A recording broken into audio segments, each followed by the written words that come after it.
All right. Thank you. Okay. Hi, this is Jeanne DeFazio. I'm so delighted to have David Groff here with me, a fellow UC alum, who's really done a lot of work in Portland, Oregon, with the homeless. So, David, I just like you to talk about, your situation in Portland, and give us a little insight in how we can handle the situation. Well, recently, in fact, in the last week, there was a report in the newspaper that homelessness in Oregon increased by 23% between 2020 and 2022. And you can see it everywhere.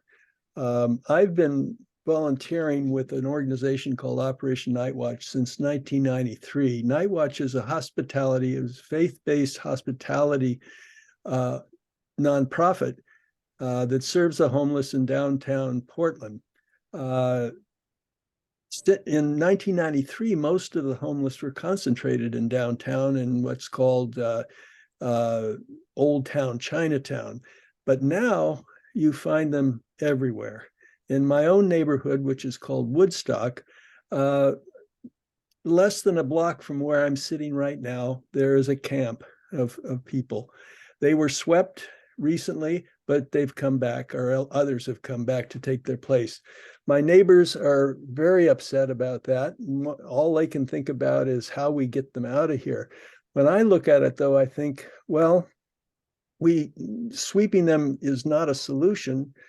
All they do is it just moves them around. So we have to find some kind of more permanent way to address the issues of homelessness. Here in Portland and along the West Coast, the fundamental problem is our housing market is dysfunctional.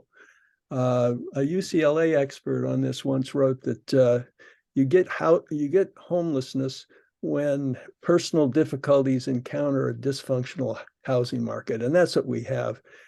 Housing prices are terribly high here. They are all along most of the West Coast. So that's got to be addressed. Our mayor wants to create large encampments and then ban camping on the street. I am somewhat skeptical about how that will work, but the problem has gotten so acute and that I'm willing to give it a chance. The problem we have, though, is so many people are being generated and losing their housing and getting on the streets and beginning to self-medicate. We have lots of drug addiction. Just yesterday, I passed 3 people who were nodding off just on my way to the supermarket in my own neighborhood.